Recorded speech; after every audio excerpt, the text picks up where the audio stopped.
This is Gerardo Del Real with Resource Stock Digest. Joining me today is the CEO of Intrepid Metals, Mr. Ken Brophy. Ken, it's great to have you on. You are a first-time guest, and this is the first time that we get to tell the Intrepid story. Let me say, I believe your timing is impeccable. I am a huge copper bull.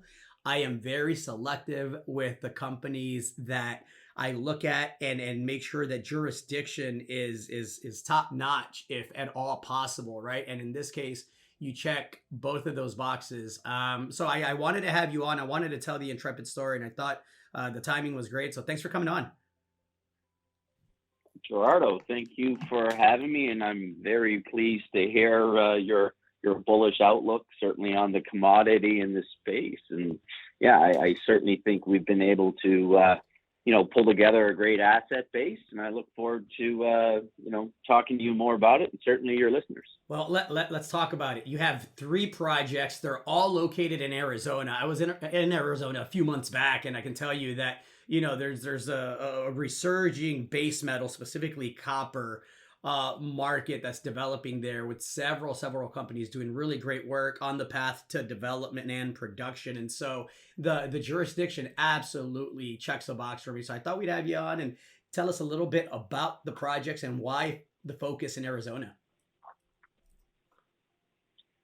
Yeah, listen, maybe I'll just take a little step back. Intrepid's a relatively new company. We came to market in 2022, and we came to the market with the intent of building out an Arizona, based portfolio of drill-ready projects. So, hearing you talk about Tier 1 jurisdiction of Arizona is music to our ears, because we really believe that as well.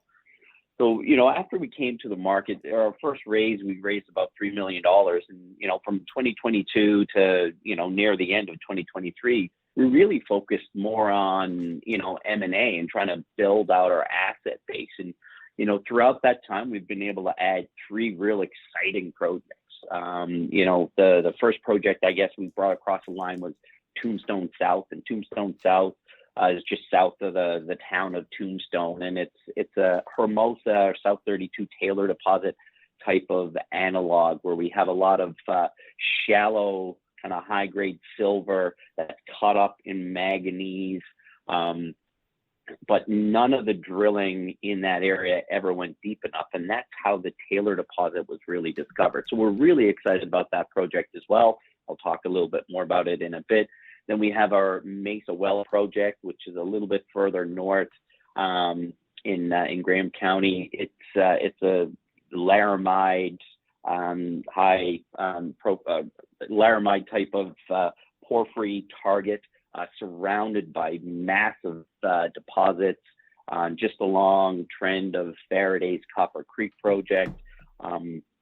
And then lastly is our, probably most importantly, is our Corral Copper project. And Corral Copper is located only about 25 miles from the town of Tombstone, and both Tombstone and Corral Copper is in Cochise County. So I named it Corral Copper primarily because we had to corral a whole bunch of fragmented land ownership. We've completed 4 different property transactions to really kind of piece this jurisdiction back together.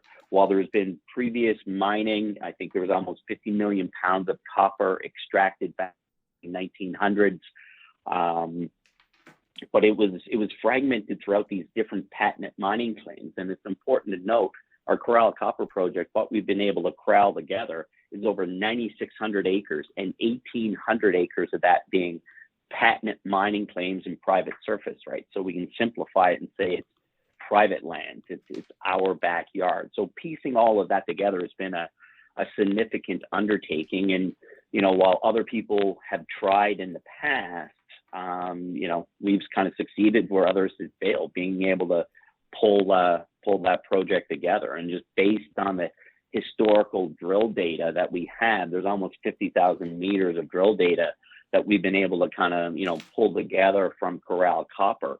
What that provides us is the strategic advantage of knowing where to point the drill rigs. All of the historical drilling is great, and we have that data, but there's no drill core.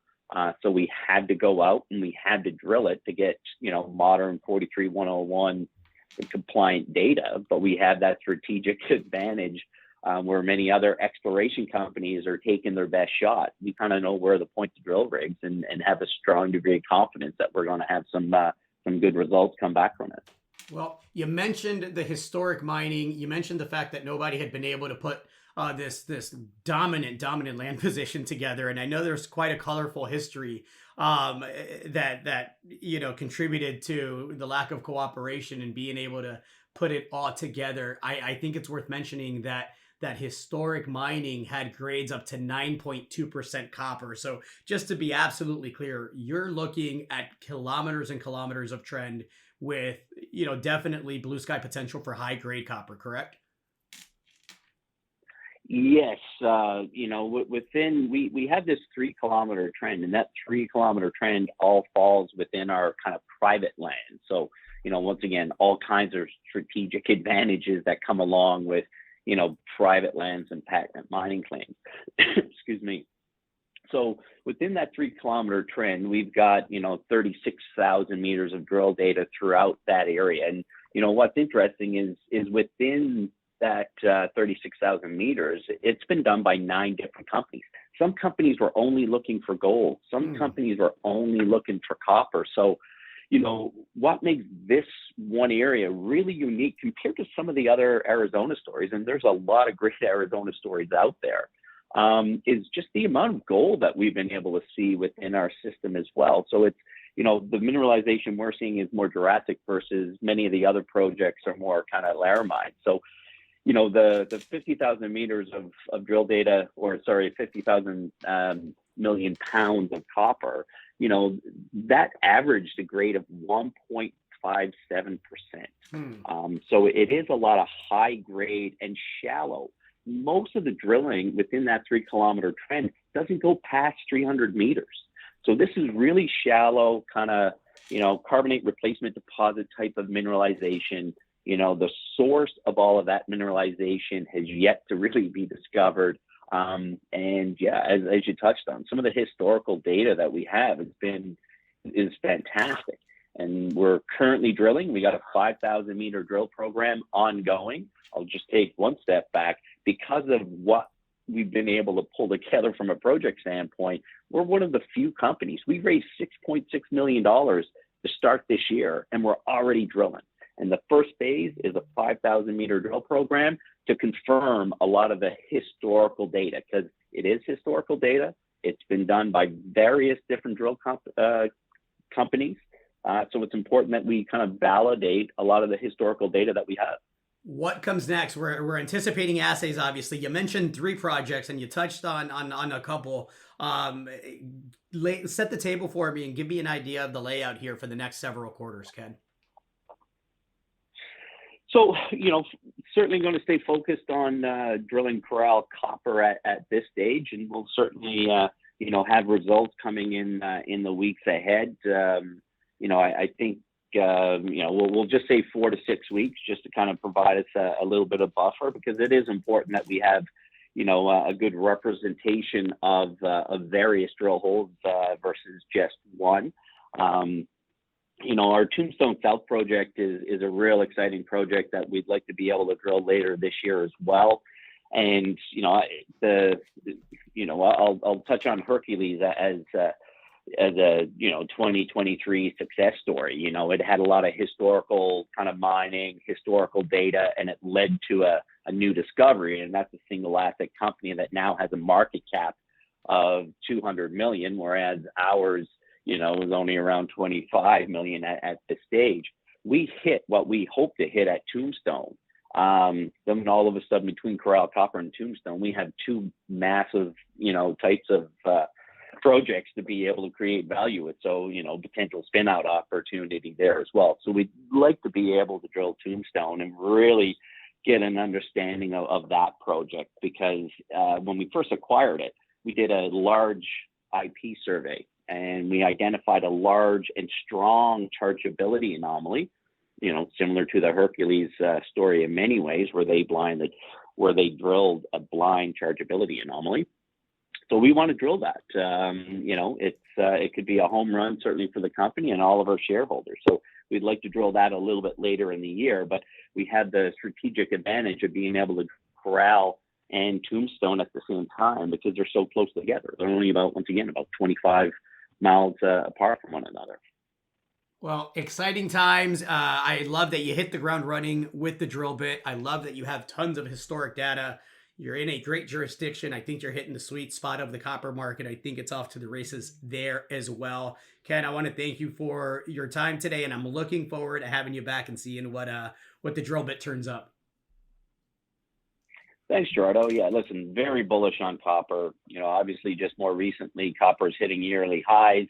You see major banks like BMO and Morgan Stanley being, very bullish on the copper commodity for 2024 and certainly beyond. You see some big, mining moguls like Frank Giustra making big bets into it. Sprott starting a copper ETF.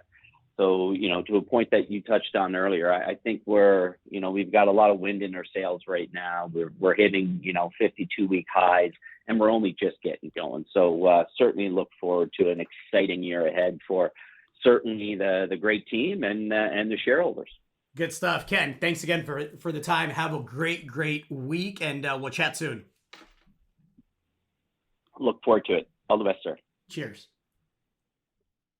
Hey everybody, Gerardo Del Real here. If you're enjoying the content that you just saw, you can let us know in 3 simple steps. Hit the like button, hit the subscribe button, and please share across your network and on social media. Take care, everybody.